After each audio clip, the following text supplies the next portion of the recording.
Good afternoon, YouTubers. About 3 weeks ago I shot a video on this Gullig bus about the RV conversion we're planning on doing to it, and as I was reviewing the video I realized I did a horrible job. So I want to sincerely apologize to any of you that happened to have watched that video in the past, and I'm going to try to reshoot it. So what we have here is a 1997 Gullig City Bus. This was a Cincinnati City Bus. They purchased it new in '97. It was bus 815. They sold it to Nashville after Nashville had the big flood back in, I believe it was 2011, and all of their city buses got flooded. So they sold it to Nashville, and then from Nashville, the Spencer Seventh-day Adventist Church purchased it for a mission bus. They were using it for mission trips. However, these things are not cheap to operate. So, showing you all the bike rack there. It's costing the church more than they can pay, so they are looking to cut a deal. There's all the states that they've previously done trips to. So they're looking to cut a deal to get rid of the bus and get rid of the expense. And we're currently occupying the parsonage, but the parsonage is meant for a Bible worker. So they are looking for a Bible worker, and because of that, both Carrie and I have been impressed that once that place is complete, they're going to have a Bible worker come in, and we're going to move on. Now, we both have come to the point in our life where what matters to us is having a family, being together, and through some bad choices on my part, well, I don't want to delve too deeply into that, but we've lost our house. We're living on the good graces of people instead of actually having a place to live. So what we'd like to do is remove this piece here behind the seat, put that seat on a swivel, close in this doorway, and then make this area here in the front the dinette. So put a table up here that can rise up into the ceiling, repurpose these bars possibly for the slide, or just use a some other kind of mechanical device to raise and lower that table, and then use this as the dinette.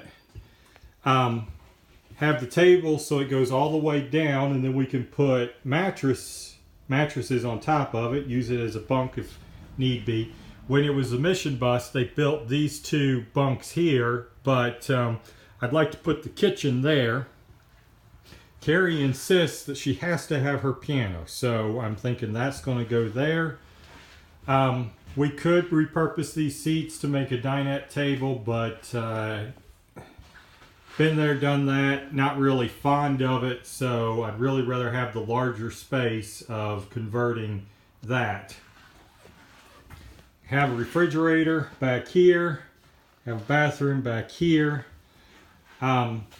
Close or open this up, put an RV door there, and I will show you why here in just a minute.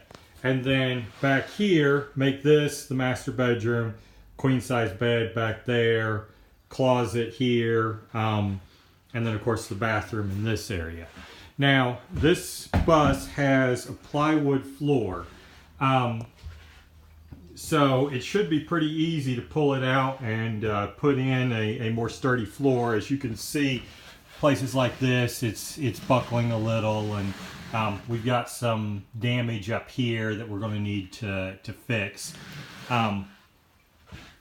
Anyway, the bus is watertight, but being a city bus in Cincinnati, it saw a little bit of road salt. So we have a handicap ramp here, but it is non-functional. And then 200-gallon fuel tank. I don't know what in the world I'm going to do with it. As you can see here, this is some of what we need to fix. This was the mud flap, and it's just rotted out because of all the road salt. The reason that we're doing the RV door conversion is because the door has rusted out down here at the bottom, so it's not a good solid thing, and since I would have to rebuild it anyway, I'm just going to go ahead and replace it. One of the reasons they took the bus off the road, I don't know if you can see up in there, it's probably pretty dark, but that's the front spring, and where the wheel was turning and flinging the road salt on it, it ate it up. Now for me to replace this, it's no big deal. Take it in, jack it up, cut that out, and weld a new piece in there. But for the church, they're just thinking this is prohibitively expensive. I'm gonna walk around to the other side. So that's where the battery box is at. It's got batteries down here in the basement. Of course, the piece here doesn't work. There's a shut-off switch, and then the batteries here. Last time I did this, I did not show this process.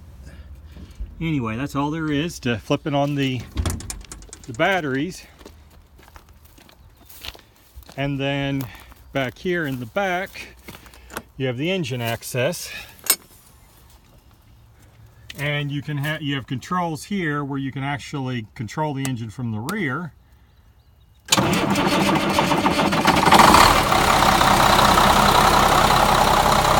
can see, it starts right up. Makes a little bit of noise on startup, so I need to figure that out, but shouldn't be too hard to fix. It's got a Cummins engine with an Allison automatic transmission.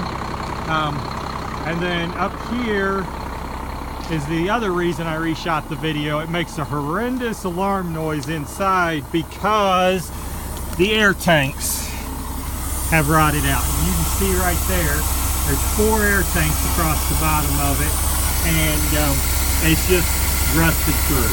So they leak, it won't build air pressure. As a fabrication job, no big deal.